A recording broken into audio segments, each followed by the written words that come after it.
Hello everyone, good morning, very warm welcome in class 11 biology. In the last class we had studied about control and coordination, neural control and coordination, and also we had completed our first test of biology. Test आपने दिया था पिछली बार और उम्मीद करता हूँ कि आपने बहुत अच्छे से दिया था, है ना। चलो ठीक है, इसके बाद हम नया चैप्टर स्टार्ट करने वाले हैं। Today we are going to start our new topic, chapter number 8 which is cell is the fundamental unit of life. ठीक है, ये बहुत कॉमन चैप्टर है, ऐसा चैप्टर है जो आप छोटी क्लास से पढ़ते आ रहे हैं। क्लास 8 में भी आपने पढ़ा था, है ना, सेल के बारे में। और सेल बहुत ही एक ऐसा वर्ड है आपके लिए जो कई क्लास में चूँकि पढ़ चुके हैं, बहुत अच्छे जानते भी हैं आप, है ना। तो लेकिन हमको फिर से पढ़ना पड़ेगा और थोड़ा जल्दी भी कर सकते हैं, फटाफट पढ़ सकते हैं, कोई दिक्कत नहीं है क्योंकि बहुत सारी चीज़ें आप जानते हैं। लेकिन मेरी आदत ऐसी है कि मैं थोड़ा डिटेल में ही पढ़ाता हूँ, तो फिर से पढ़ाऊँगा मैं, है ना। और मुझे पढ़ाने में तभी मज़ा आता है जब थोड़ा सा डिटेल पढ़ते हैं। तो चलिए स्टार्ट करते हैं। Let's start our new topic, chapter number 8, cell as a fundamental unit of life. तो सेल के बारे में हम फिर से पढ़ने वाले हैं। ठीक है, what is cell, who discovered cell, है ना। सेल हिस्ट्री के बारे में हम देखेंगे, who discovered cell. Cell was first discovered by Robert Hooke. जानते हैं आप रॉबर्ट हुक के बारे में, who coined at the first the term cell also, है ना। सेल के बारे में सबसे पहले रॉबर्ट हुक ने बताया था। ठीक है, इन्होंने प्लांट सेल में सबसे पहले सेल को ऑब्जर्व किया था। ठीक है, किसने किया था observe? Robert Hooke. Cell was first observe by Robert Hooke. ठीक है, इन 1655। ठीक है, the word cell was given by, the word cell was first derived by Robert Hooke. इन्होंने क्या दिया था? सेल जो वर्ड है, सेल वर्ड इन्होंने बताया था। ठीक है, और इन्होंने सबसे पहले सेल को डिस्कवर किया था और प्लांट सेल में इन्होंने देखा था। किसमें देखा था? प्लांट सेल में। लेकिन एक और साइंटिस्ट का नाम आता है एंटोनी वॉन लीवेनहॉक। ठीक है, एंटोनी वॉन लीवेनहॉक जो साइंटिस्ट थे, एंटोनी वॉन ल्यूवेनहॉक। ठीक है, इन साइंटिस्ट का भी नाम आता है। तो एंटोनी वॉन लीवेनहॉक जो साइंटिस्ट थे, इन्होंने लिविंग सेल के बारे में बताया था। किसके बारे में बताया था? Living cell. ठीक है, Antonie von Leeuwenhoek discovered living cell. ठीक है, लिविंग सेल के बारे में बताया था इन्होंने। और लिविंग सेल में मतलब एनिमल सेल होती है, बैक्टीरिया सेल है, इसके बारे में उन्होंने बताया था। ठीक है, और एक और साइंटिस्ट का नाम है आपके बुक में Robert brown. Robert brown, Robert brown ने न्यूक्लियस के बारे में बताया था। रॉबर्ट ब्राउन ने किस बारे में बताया था? न्यूक्लियस के बारे में। ठीक है, तो से हु पॉइंटेड फर्दर टर्म से the history of cell, the history of cell begin with the publication of book Micrographia.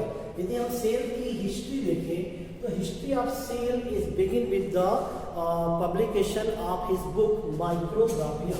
ठीक है, किसने बताया था? रॉबर्ट ब्राउन ने बुक बनाई थी माइक्रोग्राफिया। ठीक है, तो history of cell is begin with the publication of book Micrographia published by Robert Hooke. ठीक है, तो रॉबर्ट हुक ने एक बुक निकाली थी माइक्रोग्राफिया, और इस बुक में इन्होंने सेल के बारे में बताया था, प्लांट सेल के बारे में बताया था। द वर्ड सेल, अब सेल जो वर्ड है ये भी किसने बताया था? रॉबर्ट हुक ने। ठीक है, द वर्ड सेल, जो वर्ड सेल जो है ये डिराइव हुआ है, सेल जो वर्ड है ये डिराइव हुआ है सेला। किससे डिराइव हुआ है? Greek word cella. And cella का मतलब होता है small compartment, small compartment, compartment. ठीक है, सेला का मतलब क्या होता है? Small compartment. और सेल जो होती है वो स्मॉल कंपार्टमेंट के फॉर्म में होती है। कैसे होती है सेल? छोटे छोटे स्मॉल कंपार्टमेंट के फॉर्म में, इस तरह से। ठीक है, इस तरह से कंपार्टमेंट के फॉर्म में क्या होती है? सेल होती है। ठीक है, तो ये सेल जो है इसके बारे में सबसे पहले रॉबर्ट हुक ने बताया था। तो सेल को सबसे पहले रॉबर्ट हुक ने प्लांट सेल में ऑब्जर्व किया था, लेकिन लिविंग सेल के बारे में बताया था एंटोनी वान लीवेनहॉफ ने, जिन्होंने माइक्रोस्कोप बनाई थी। प्रिमिटिव सबसे मतलब पहले प्रिमिटिव जो माइक्रोस्कोप बनी थी वह एंटोनी वान लीवेनहॉफ ने बनाई थी, और इन्होंने इसमें एनिमल सेल को ऑब्जर्व किया था, लेकिन जो बर्ड सेल है वो किसने दिया था? इन्होंने दिया था, रॉबर्ट हुक ने। ठीक है, he look cell like honeycomb like structure. ठीक, इन्होंने सबसे पहले जो सेल को देखा था कैसे दिखाई दिया था? Cell was look like honeycomb like structure in a thin slice of cork. ठीक है, तो इन्होंने जब सेल को सबसे पहले ऑब्जर्व किया था तो वो कैसे दिखाई दी थी? Honey comb like structure form में दिखाई दी थी, मतलब इस तरह की कुछ स्ट्रक्चर फॉर्म में दिखाई दी थी। देखिए जरा,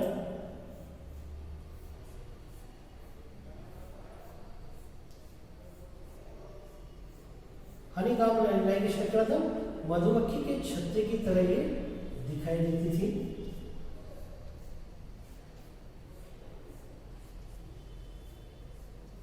इस तरह से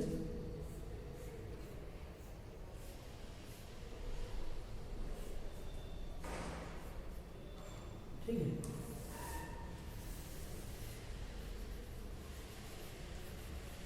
कुछ इस तरह का स्ट्रक्चर दिखाई देता है सेल का, हनी कॉम्ब लाइक। आपने सभी ने देखा होगा मधुमक्खी का छत्ता। ठीक है, इस तरह की हनी कॉम्ब लाइक स्ट्रक्चर क्योंकि सेल को सबसे पहले रॉबर्ट हुक ने ऑब्जर्व किया था प्लांट सेल में, लेकिन एनिमल सेल में, लिविंग सेल में सबसे पहले एंटोनी वान लीवेनहॉफ ने देखा था। और एक और साइंटिस्ट का नाम है जिसका नाम है क्या? Robert brown was discovered nucleus. ठीक है, जो सेंट्रली प्लेस्ड एक स्फेरिकल जो स्ट्रक्चर होता है जिसको हम क्या कहते हैं? न्यूक्लियस। ये किसने बताया था? रॉबर्ट हुक ने। ठीक है, तो ये तो हो गई हिस्ट्री ऑफ सेल, सेल की हिस्ट्री हो गई। अब सेल के बारे में थोड़ा सा डेफिनेशन इसकी देखते हैं और इससे रिलेटेड कोई बात करते हैं। ठीक है, in living world all organism are made up by cell. ठीक है, सेल एंड देयर कंपोनेंट। ठीक है, as we know in living world there are various kinds of plant and animal. All plant and animals are made up by cells and their component. ठीक है, sales और उसके component से सभी organism का structure form होता है। As we know group of cell form, इसका यदि हम ऑर्गेनाइजेशन लेवल देखें पूरे लिविंग वर्ल्ड का, तो group of cell form tissues, group of tissues form tissue system, and tissue system form organ, and organ form organ system, and organ system form body of organism.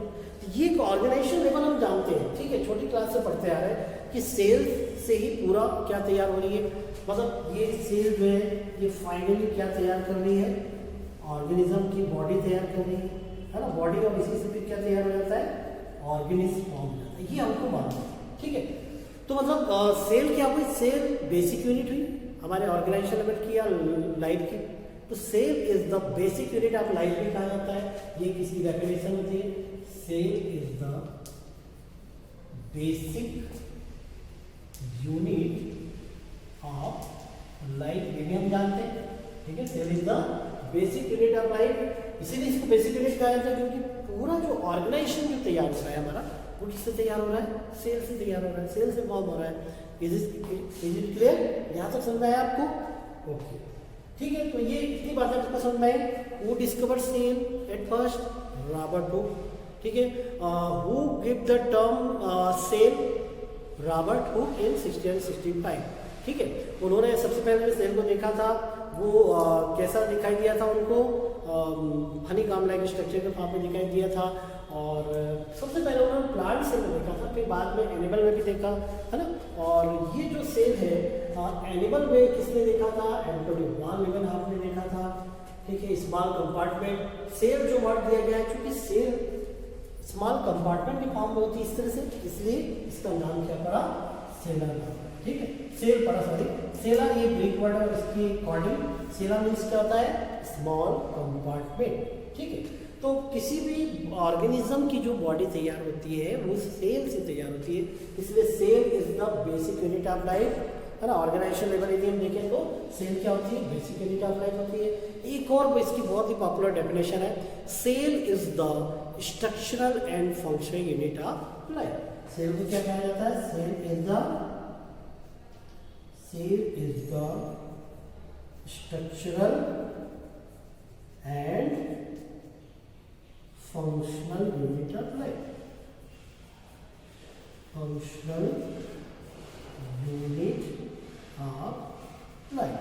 ये बहुत ही popular definition है और बहुत ही correct definition है। क्यों popular है, क्यों करेक्ट है? क्या बोला है? Cell is the structural and function unit of life. Structural क्यों? क्योंकि हमारे पूरी बॉडी का जो ऑर्गेनाइजेशन है, स्ट्रक्चर जो तैयार हो रहा है वो किससे तैयार हो रहा है? सेल से तैयार हो रहा है। और फंक्शन क्यों कहा जा रहा है? क्योंकि इसी सेल से क्या बनेंगे? हमारे ऑर्गन बनेंगे, ऑर्गन सिस्टम बनेंगे, जैसे डाइजेस्टिव सिस्टम। तो डाइजेस्टिव सिस्टम किससे बना हुआ? हमारे माउथ, बकल कैविटी, माउथ है ना, फिर एसोफेगस, स्टमक, इंटेस्टाइन, ये सब ऑर्गन्स, और ये सब ऑर्गन मिलकर क्या बना है? पूरा एक डाइजेस्टिव सिस्टम, ऑर्गन सिस्टम काम कर रहे हैं। ठीक है। Respiratory system, nose, nostril, nasal passage, larynx, trachea, फिर लंग्स, ब्रोंकी, है ना, ये सब चीज़ें। तो ये पूरे ऑर्गन मिलके ऑर्गन सिस्टम काम कर रहे हैं, और ऑर्गन सिस्टम से ही हमारे क्या चल रहे हैं?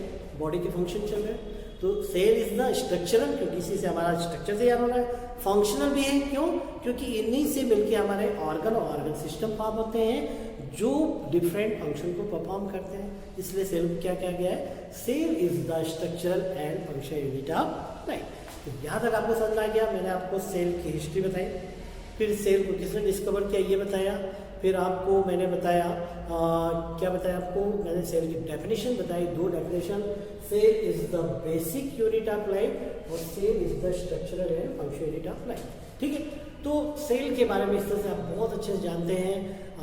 We are all well known about cell and their component also, cell organelles, इनके बारे में भी हम जानते हैं। ठीक है। तो यहाँ तक हो गया इसकी हिस्ट्री, डेफिनेशन और किसने डिस्कवर किया ये देखा। ठीक है। अच्छा, ये जो 2 साइंटिस्ट हैं, रॉबर्ट हुक और रॉबर्ट ब्राउन, एंटोनी वान लीवेनहॉफ, इन्होंने माइक्रोस्कोप जनरेट करी थी। एक सिंपल माइक्रोस्कोप बनाई थी, फिर प्रिमिटिव माइक्रोस्कोप एंटोनी वान लीवेनहॉफ ने बनाई थी। ठीक है। तो ये सब, इसके बाद कंपाउंड माइक्रोस्कोप भी इन्होंने बनाया था, एंटोनी वान लीवेनहॉफ ने। ठीक है। तो आगे देखते हैं आगे क्या है ना। आगे हम देखेंगे सेल थ्योरीज के बारे में देखेंगे।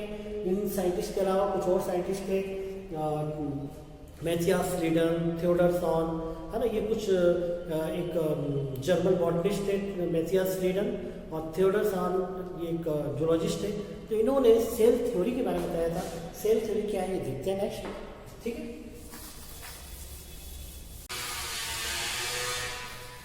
तो dear students, what is next? Next हम देखते हैं, आगे हम देखने वाले हैं सेल थ्योरी के बारे में। इसके बारे में देखने वाले हैं सेल थ्योरी। नेक्स्ट क्या है? Cell theory. ठीक है। सेल के बारे में आपने देख लिया। अब नेक्स्ट देखने वाले हैं सेल थ्योरी। ठीक है। सेल थ्योरी में सेल से रिलेटेड कुछ बातें होंगी। ठीक है, कि how to originate new cell, how to arise new cell. ठीक है। सेल या किसी भी ऑर्गेनिज्म का जो स्ट्रक्चर बनता है वो किससे फॉर्म होता है। ठीक है। और क्या क्या चीज़ें रहती हैं, तो ये सब बातें सेल थ्योरी बताई गई है। इसके पहले कुछ रिलेटेड थ्योरीज के बारे में पढ़ते हैं। Cell theory was first discovered by German botanist, एक जर्मन बॉटनिस्ट थे जिनका नाम था मैथियास स्लीडन। इन्होंने 1938 इन्होंने को बताया था 1938 में, ये जर्मन बॉटनिस्ट थे मैथियास स्लीडन का नाम बहुत पॉपुलर है, जर्मन बॉटनिस्ट थे। इन्होंने 1938 में प्लांट सेल से रिलेटेड इन्होंने कुछ बातें बताई थी। प्लांट सेल में इन्होंने सेल से रिलेटेड कुछ बातें बताई थी। ठीक है। जब बॉटनिस्ट इसने प्लांट से रिलेटेड बताएंगे। ठीक है। इसके बाद 1939 में, इन 1939 एक और साइंटिस्ट जिन्होंने एनिमल सेल में कुछ बातें बताई थी, वो थे ब्रिटिश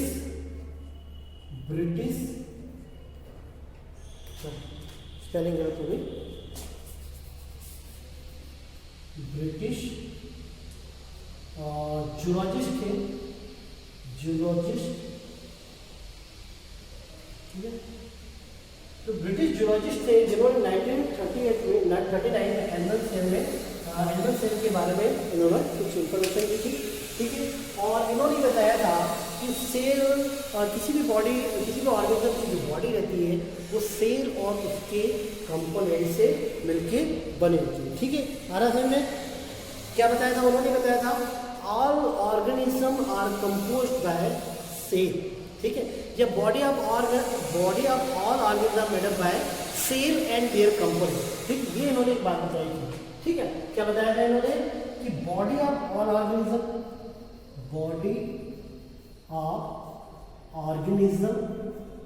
क्या बताया था इन्होंने? Body of organism are made up by cell and their component. ये इन्होंने बताया था कि body of all organism are made up by cell and their component. ये किसने बताया था? German botanist Matthias Frieden. और किसने बताया था? German zoologist. इनका नाम लिख देते हैं अपन, इनका नाम था थियोडर स्वान। थियोडर स्वान करके एक साइंटिस्ट थे जिन्होंने 1939, जो कि ब्रिटिश जूलॉजिस्ट है, मैथियास फ्रीडन जर्मन बॉटनिस्ट थे, मतलब प्लांट से रिलेटेड इन्होंने कुछ डिस्कवरी की थी। और ब्रिटिश जो जूलॉजिस्ट थे थियोडर स्वान, इन्होंने एनिमल सेल में देखा था और सेल के बारे में कुछ बातें बताई, सेल थ्योरी के बारे में कुछ बातें बताई, इन्फॉर्मेशन दी जो कि सेल थ्योरी में इंक्लूड किया गया है। तो इन्होंने क्या बताया? Body of all organism are made up by cell and their component. ठीक है, तो ये जो बात थी, फिर आगे एक और साइंटिस्ट है, सॉरी ये 1800 का लेवल है ना, 1838, 1839 और एक जो थे वो उनका था 1855। ठीक है, 55 में एक और साइंटिस्ट आए थे जिनका नाम था रुडोल्फ विल्सन।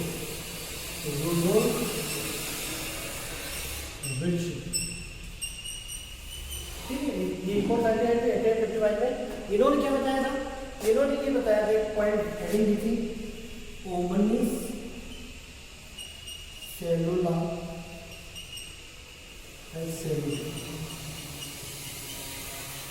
ये इन्होंने बताया था ओमनिस सेलुला सेलुला। ये हेडिंग दी थी उन्होंने। और इसका मतलब क्या होता है?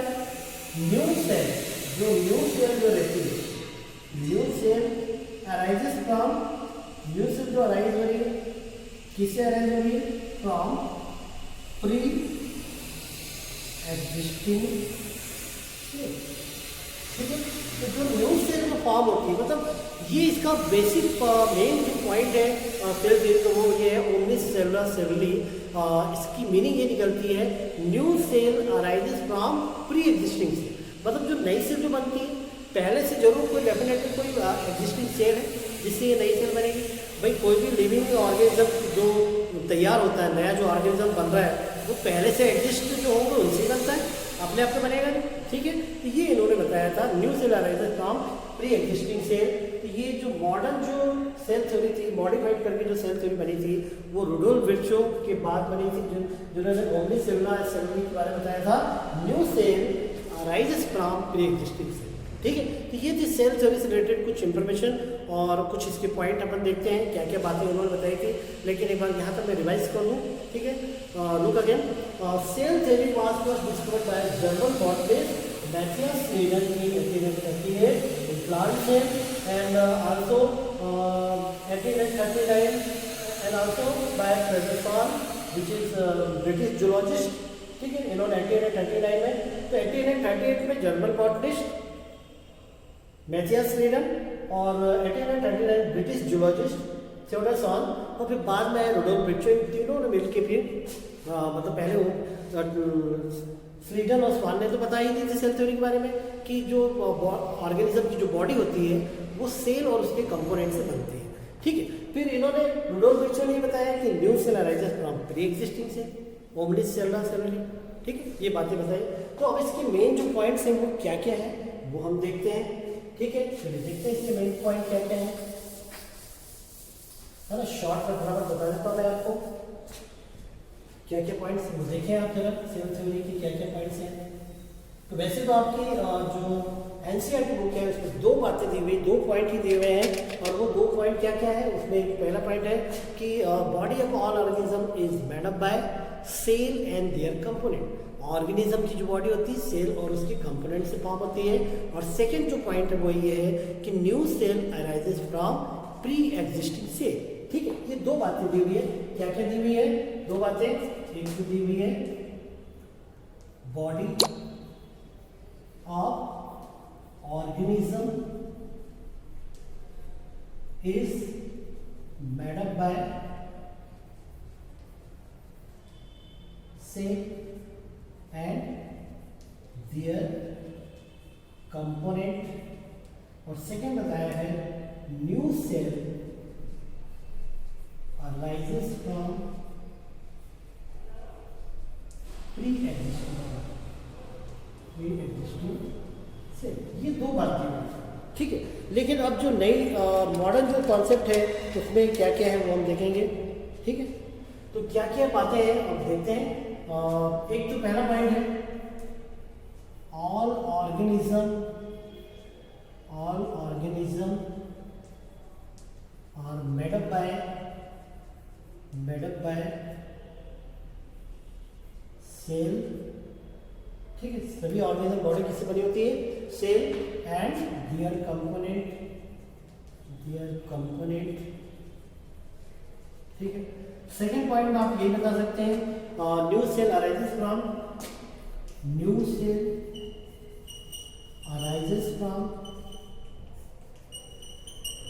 Pre existing cell. Third point आप ये बताएं। थर्ड पॉइंट क्या बताएंगे? थर्ड पॉइंट आप ये बताएंगे all cells are basically same. All cells are basically same. सभी सेल जो होती है क्या होती है? सेम होती है बेसिकली।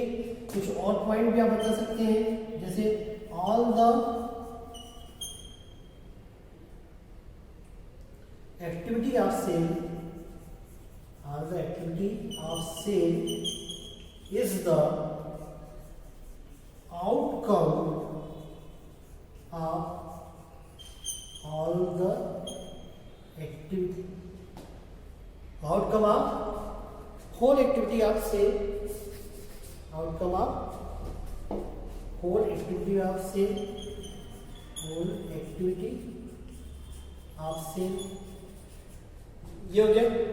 इसके बाद और भी आप बता सकते हैं each cell is made up by central mass which is known as protoplasm. मतलब क्या बताएंगे आप? Each cell is made up by a central mass which is known as protoplasm surrounded by outer covering known as plasma membrane. ठीक है, एक central मास होता है जिसको प्रोटोप्लाज्म कहते हैं और वो प्रोटोप्लाज्म आउटर कवरिंग से सराउंडेड रहता है। ठीक है। इसके बाद cell is the heredity unit of life. ये भी आप बता सकते हैं सेल क्या होती है? सेल हेरिडिटी यूनिट होती है। Cell is the heredity unit of life. Heredity unit of life cell जो होती है हेरिडिटी यूनिट ऑफ लाइफ होती है, मतलब हेरिडिटी मटेरियल सेल के अंदर होते हैं। ठीक है। और एक और बता सकते हैं cell maintenance individuality. Cell maintain its individuality. ठीक है। और कुछ और बातें रहती है जैसे genetic information are store in cell. Genetic information are store in cell, ये भी एक आप बता सकते हो। All cell are totipotent in nature. Cell जो होते हैं उसमें टोटीपोटेंसी का नेचर होता है, मतलब एक छोटे से पार्ट से न्यू पार्ट का जनरेट हो जाता है, उसको बोलते हैं टोटीपोटेंसी। ठीक है। तो सेल्स में टोटीपोटेंसी का भी नेचर होता है। सेल में हेरिडिटी मटेरियल होते हैं। सेल में एक प्रोटोप्लाज्म होता है जिसकी चारों तरफ कवरिंग होती है। सेल जो ऑर्गेनिज्म की जो एक्टिविटी होती है वो सेल के सभी कंपोनेंट की एक्टिविटी है, मतलब जैसे हम कुछ भी वर्क कर रहे हैं तो हम जो भी वर्क कर रहे हैं वो हमारे बॉडी के सभी ऑर्गन की कॉमन एक्टिविटी के कारण हो रहे हैं। ये सब बातें सेल थ्योरी में आती है। लेकिन आपके एनसीईआरटी बुक में सिर्फ दो पॉइंट है, body of organism is made up by cell and their component. Second, new cell arises from pre existing cell. ये बेसिक बातें बताई गई है, लेकिन मैंने आपको कुछ और बातें बताई। ठीक है।